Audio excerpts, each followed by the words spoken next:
Hello everyone! I wanted to talk to you today about what it's like to be an online teacher and have a family at the same time. So welcome everyone, my name is Rachel Schwinghammer and here we talk about anything from education to family topics. Today I'm talking about teaching online and the impact it has on your family. Some of the obvious benefits from teaching online is that I get to stay home all day if I want to. In many ways, just wake up and you're ready to go. You're ready to be teaching. My commute to work is a full across the house walk, and we save money that way. But there are also other ways that we save money. If you've been watching my channel, you know that I have 4 girls, and ranging from 6.5 all the way down to 10 months. So we decided to homeschool, and me staying home has been super helpful. I do my master's degree in special education and a whole bunch of licenses that I just keep active so that I can be more marketable to online companies. We tallied up at one point how much it was for me to work with my master's degree starting out where we lived, and I had 2 kids with another on the way, and so tallying up how much it would be to have a couple kids in daycare and an infant 2 in daycare, it added up to a lot of money. We'd be actually making negative $7,000 at the time, where now at that time I could make a positive $7,000 staying home with the kids and working early in the morning, and my husband was home, and the evening also. So I'm with them and they can have all the snuggles they want during the day and all the educational enrichment and all of the fun things to do in the community. But most of our time is at home. When you're homeschooling, you want to make sure you can get through everything. I do a curriculum, and having so many different needs and ages, we stay till it's done. We do playing in between and other enrichment activities, cooking and baking when we're not doing schoolwork, and just downtime where they're just playing together and having like a great time. I wanted to create this video just to help people get a perspective. If you're thinking about moving from the brick and mortar community where I was before this community, I was kind of almost forced into being an online teacher because when I was pregnant, I had complications of things happen. So it was better for me to stay at home. I thought, how can I do this so I don't, so I'm still making money. It's not the same amount of money I would in the brick and mortar, but it's still a good wage, especially if you have credentials of being a licensed teacher that you can work for a company. I work for a company called iTutor, and so I get paid so you get paid anywhere between, I think it's $21 to $40 an hour. And I have a specific wage assigned to me.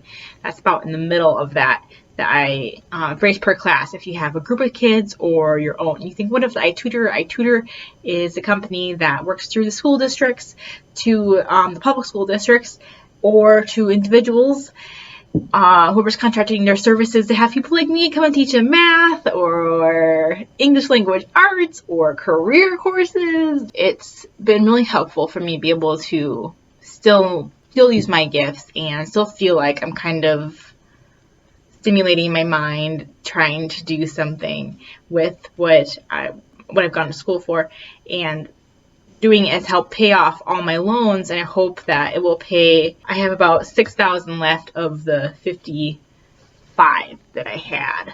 With family life, it's nice. I would say definitely anybody who's thinking about getting into doing something like this is to think, how do I want my life to look? You don't want to overextend yourself too much if you can help it.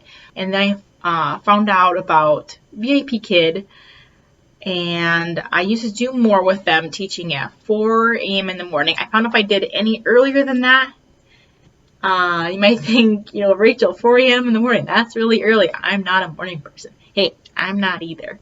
Like, I'm the kind of person that's like, hey, I'll be a night owl, let's stay up to 11, and then I get up, when I gotta get up the next day. But it tends to be a little, a little too much, So, I had disciplined myself. Okay, if I'm working at 4, I have to go to bed by 10 or even 9. When you got kids, like you just have to go to bed. You tell yourself, I'm gonna go to bed. I know I'm tired. I'm gonna go lay in bed, and 'cause I know, you plan for your kids waking up during the night. You strategize that my child's gonna wake up sometime during the night. I just know it. And so it's the trick my husband and I do, okay, we're going to go to bed now at an earlier time than we normally would. Let's say 9:30, because maybe our child wasn't feeling the best that day. You can guarantee your kid's going to wake up that night. So it might not mean it won't happen, but it's a very strong possibility. You just need to plan your mind and prep yourself to take care of your body. I found that I was a much more calmer individual, a better mom, all around a better wife, better to me if I had more sleep. If you're going a little sleep, let's say 4 to 6 hours because you went to bed later and you're teaching at 4, because you go to bed at 10:30 and you're teaching at 4. So I usually get up about 15 minutes before I work. So I get up at, say, 3:45. My kids are just coming in the door. Okay, my family got home. This is my baby. Say hi, Susanna. And the nice thing is, if you have a baby too, one thing, okay, you can say hi quick. Hello. So, one thing that is hard to do when you have a baby is doable. I've taught when all my kids were babies. And what I did, when they're really tiny, and they have to have that milk then, is to make sure that you have a bottle pumped ahead of time. If you're breastfeeding, if you're doing formula, no issues there. Or have that formula bottle ready for your husband or whoever's watching your kids during it. I really suggest that you really need to have somebody watching your kids. You can do it without if you feel like your kids are older, might be okay if it's early in the morning, but it definitely, if you have little ones that cannot fend for themselves. Here, I'm just lining up little things. My daughter here. Having a plan in place of what you're going to do when your children are sleeping early in the morning. If you're teaching for an ESL company, the reason why I was so early is because it was in China. So a lot of ESL companies, which is nice, you just have to have a degree, or you don't even need a degree. You can just come fresh out and teach, or one out school, which I have not done any classes on yet because I've been busy with my other tutoring companies, is iTutor and VIPKID. So VIPKID kept me busy in the morning, and then I tutor in the evening, teaching when my husband was home. So usually he would get home at 5:30 or 6, and then I would teach from 6 o'clock usually till 9, or just 6 to 7, kind of whatever I am scheduled for. That worked really well for us. That worked really well to have my husband helping in the evening and the morning. If you could have somebody even come in the middle of the day and help, or if you know their friend and you could watch kids when they're teaching, or you could watch their kids when they're teaching, that'd be also, I think, a great way to do it. I don't have somebody at this time like that, except for my parents sometimes watch the kids on a Saturday if my husband's teaching. My husband's doing his job. He's the chiropractor in the nearby town on a Saturday morning. I'm teaching some career classes. And what we did when they were really little, when I had to teach in the living room, because I didn't have a third bedroom, we had a 2-bedroom. We had the kids in one room, and then I would teach in the corner of the living room. And you teach your family that you come in very quietly. They're in the same room.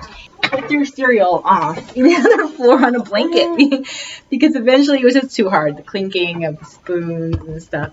So they would eat their cereal on a blanket in my other room. Think of creative solutions, and if you have neighbors close to you and you feel like it might be loud, like in your apartment or here our townhomes have people, and there are solutions for that. We have a sound paneling on the wall. Whatever makes it work. She's gonna play. Yeah, thanks. And so we kind of look at our time during the day. Where are our optimized time? How can we trade off, trade on for making extra income? And whether it's you got to pay off your mortgage or your car or credit card debt or school debt, I would suggest to write out a schedule and look for pockets of time, for pockets in our day, and think, okay, my husband is gone this time, so that means I can make money morning and evening and possibly lunchtime. It's usually pretty hard for me to find a class with iTutor, I could slip in at lunch. But if I was teaching out school, I could teach a class at that time. Out school, you could teach whatever you want to teach, and charge whatever you want to charge. And out school takes 30%. It is pretty awesome. This video is becoming a little bit longer than I expected, but so broken into two parts.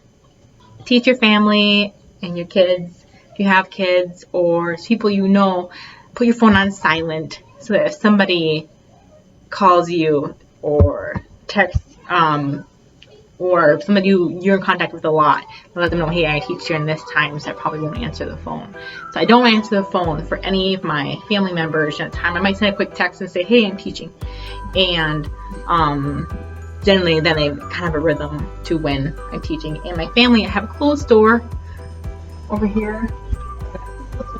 And if the kids start to be too, they do require you to have a quiet environment. So if something's too loud, like I know a child is saying something to my husband, so I can text them and say, hey, could you shut the door, their door, so they kind of keep the sound contained in that room. You can do it. You got what it takes. Have a good day. Bye.